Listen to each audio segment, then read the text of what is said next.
Pour illustrer mon propos, je me suis amusé à estimer l'impact de 2 mois et demi de confinement sur le budget de consommation des ménages. À gauche, chez les ménages modestes, vous avez le poids des dépenses par catégorie. J'ai donc informations qui nous sont données que l'on trouve dans l'INSEE. J'ai comptabilisé 2% d'économie sur le budget transport, moins d'essence à dépenser, 7% sur le budget loisirs. J'ai augmenté en revanche de 4% le budget alimentation, alcool et tabac. Il semble acquis que ces postes-là sont en développement quand on reste bloqué à la maison. Et ainsi que la communication par des nouveaux abonnements chez Disney par exemple, que l'on veut prendre quand on reste à la maison. Les budgets logement, santé et autres sont considérés stables.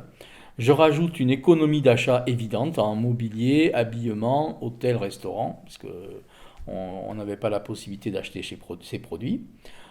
Et au global, les pauvres ont économisé 16% de leur budget consommation.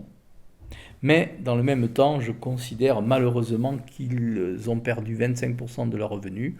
Ils n'ont pas eu de frais, qu'ils ont souvent en revenus, enfin qui rentrent dans leur revenus. Pas eu les tickets resto, la cantine pour les enfants. Pas de maintien de salaire pour le chômage partiel, souvent sur les postes comme les postes faibles, et pas de complément de rémunération au black pour des serveurs par exemple. Je pense que vous avez compris ma logique. Le résultat est clair. Les modestes sont encore plus tirés vers le bas pendant cette crise.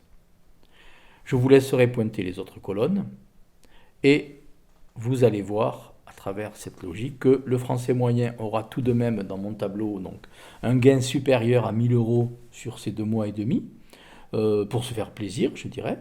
Chez les Français aisés, les cadres, les fonctionnaires moyens et hauts, les retraités aisés, ce sera le jackpot.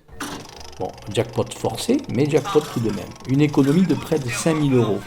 Pour une fois, il faut exclure les commerçants et professions libérales qui font partie normalement des aisés, mais qui sont parmi les plus gros perdants de ce confinement. Soyons objectifs.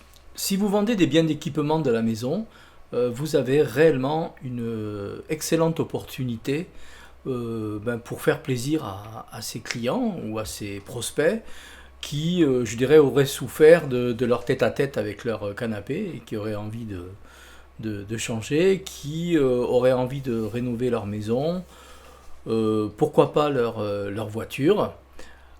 Si vous avez une clientèle plus modeste, effectivement, ça sera plus difficile. Mais vous avez forcément dans vos gammes, je prends l'exemple d'un hypermarché, intérêt à ne pas revenir en communication sur des produits basiques, les conserves, je pense que tout le monde en a assez. Et en revanche, vous pouvez proposer du non alimentaire en offre promotionnelle dès le mois de mai, juin, juillet, qui seront des produits de sortie de crise qui trouveront certainement preneurs.